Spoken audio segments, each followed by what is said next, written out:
Hi BookTube, I'm here with my January TBR. Now I'm trying something a little different for my TBRs in 2021, and you'll know I have all my unread books wrapped. And I decided to take that a step further because there are certain books that weren't wrapped that I wanted to put on my TBR, but I still wanted it to feel like a surprise. I really like unwrapping books. And I've also decided one of my big goals for 2021 is to not buy any more books because it's going to take me a lifetime to get through what I currently have anyways. So what I decided to do was wrap up each month as a present to myself. So it's like I'm getting new books, even though I'm not really. So here I have my January TBR, all not so nicely wrapped. I'm not a great wrapper, with a card on it for ebooks and comics and audiobooks, things that you can't necessarily wrap. There's a little addition to the January TBR, so it's not just this box. We'll get to that in a second. So the additions to the book come in two parts. The first part is a 6-month journey that I'm planning, a goal that I already talked about as well, and that's to reread Ulysses. I didn't wrap it up with the January TBR because I'm starting it in January. I'm not going to finish it in January. I am giving myself 6 months to read this. I have read it before, but I will be rereading it. And this is the annotated student edition from Penguin. This is the copy I read in university. There's not very many notes in the text. There are little sticky notes, but I was at that point annotating with a journal beside me, so I'm going to be going through and making my own annotations in here as well. So that's one of my books on my January TBR, but it won't be finished in January. It'd be a miracle if it did. That would be great, but I'm planning on taking 6 months to do this. And the other addition is books that I received for Christmas.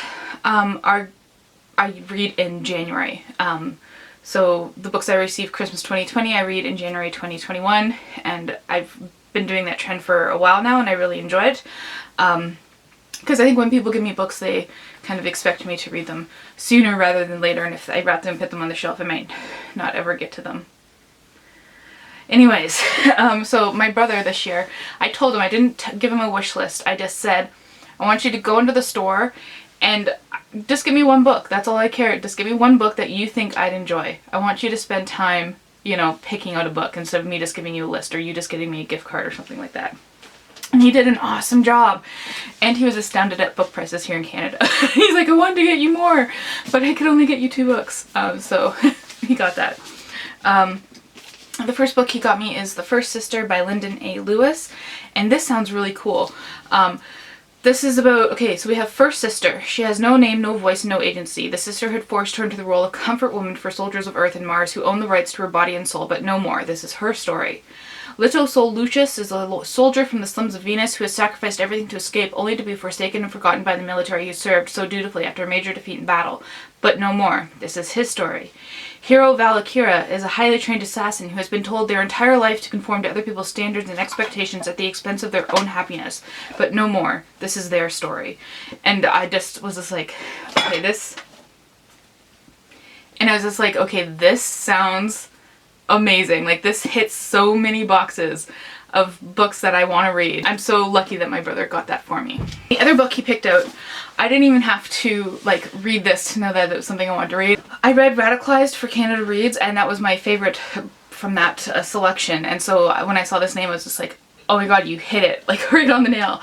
This is Attack Surface. Now technically this is book 3 in the Little Brother series, but I looked it up, and you don't have to have read the other books.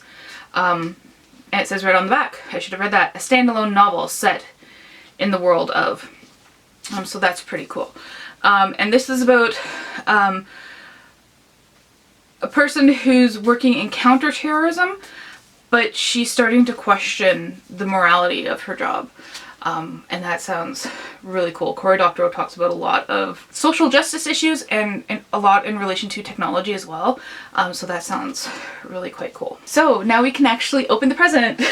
I'm going to start with the card because that's the polite thing to do. There's nothing super special about these. They're just kind of, it was a pack of cards that I got. And in here I have my 2 ebooks will be Indian Horse by Richard Wagamese, which is about a young boy in residential school in Canada. If you don't know, residential schools took Indigenous kids and forced them away from their families and their culture and their language and forced them into these schools where the goal was to get the Indian out of the kid, is how it was phrased. So this is about him, and also there's bits of joy in there too, finding release through hockey and stuff like that. The other ebook I want to read is The Just City by Jo Walton, and this has been on my radar for a while. It's another Canadian author, and it is about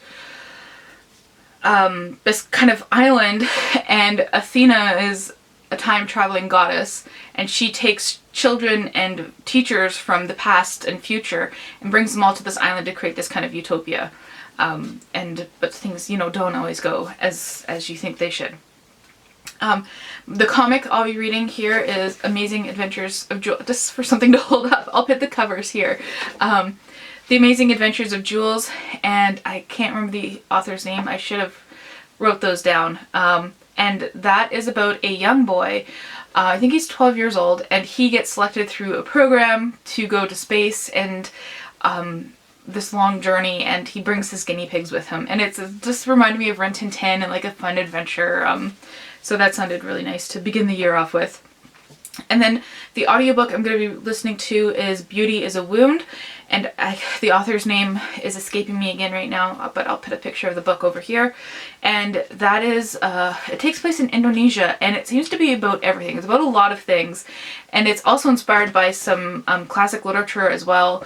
And it just seems so fascinating. I love novels that try to like maximize what they're talking about, like talking about everything. So that just seemed like really up my alley. So there's my digital reads for this month. This is heavy. Let's just open it up. It'll just be a box underneath. And I can't see the box because it has my address on it. But let's open it up.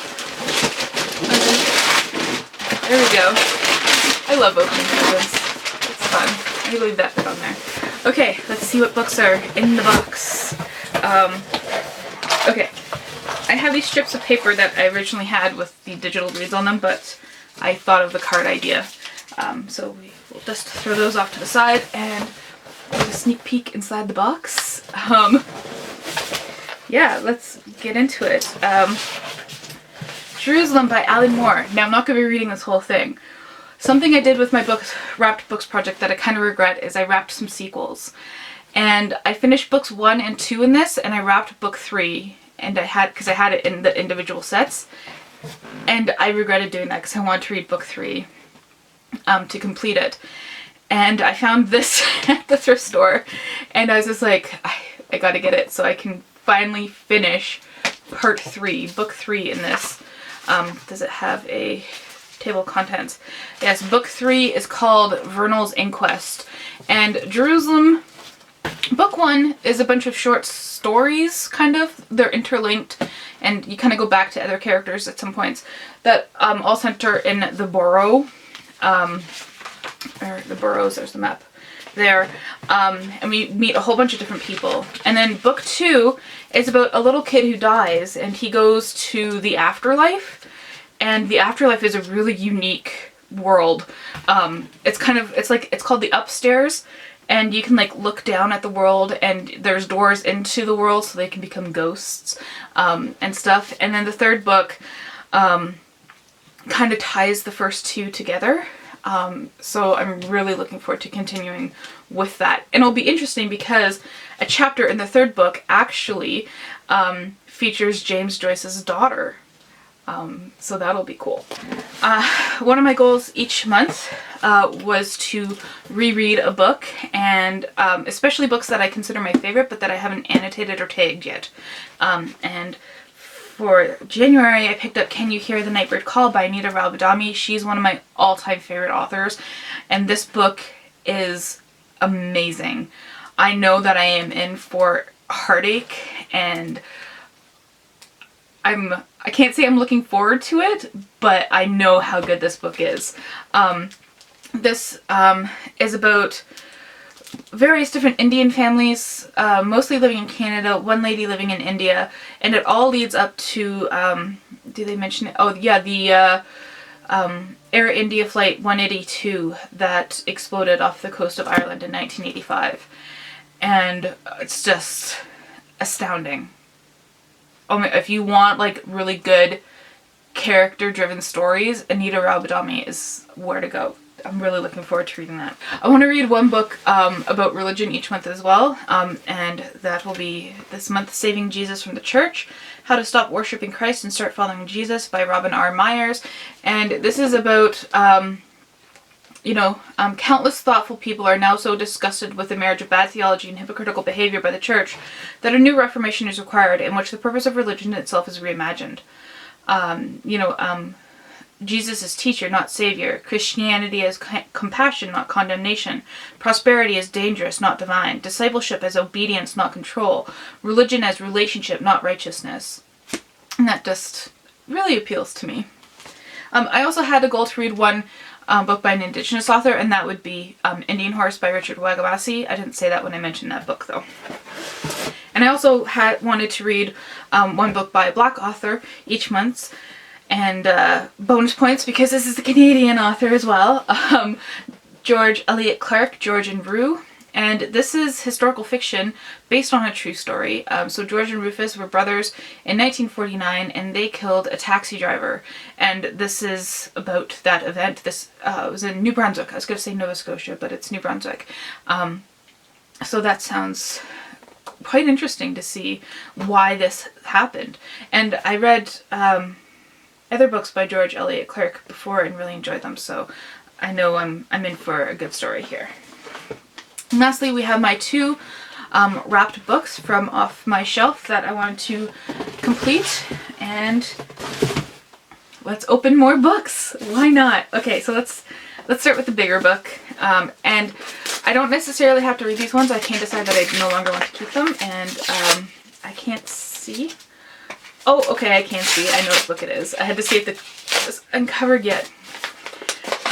This is World War Z. I haven't read this one yet, by Max Brooks, an oral history of the zombie war. And I think I read like the first few pages of this before and just decided at that moment it wasn't for me, but I'm definitely looking forward to this. I don't know, reading a zombie book to bring in 2021 may be a bad omen, but let's hope that superstitions don't prove true. And if you don't know, oh gosh, this is like what it says, an oral history of the zombie war. It's just interviews of and different files on the zombie apocalypse that happened in this world. And okay, lastly here, this nice little book. I'm looking at all these big books here, and oh, that's super taped up. Let's start at the top. There we go. Okay. Have the spine. Oh, okay. This is a nice little Penguins classic, and this is Ruth First's 117 Days. So I'm just going to read the back because I have vague memories of what this is about, but not 100% sure. So in 1963, In 1963, journalist Ruth First was arrested by South African authorities and detained in solitary confinement under the government's infamous 90-day detention law. First's active resistance to apartheid had put her in the sights of South Africa's dreaded special branch of interrogators. Written in a spare, haunting voice, 117 Days recounts First's grueling war of nerves with her captors, a record of suffering published in the words of her husband Joe Slovo to help focus world attention to the plight of the growing number of victims of the regime's physical and mental torture chamber. And then there's a quote from Nelson Mandela. Ruth spent her life in the service of the people of Southern Africa. Her life and her death remain a beacon to all who love liberty. So that sounds really quite cool. So let's see if I can get a good thumbnail here. I've been struggling with thumbnails for all these videos, so let me grab all the books together.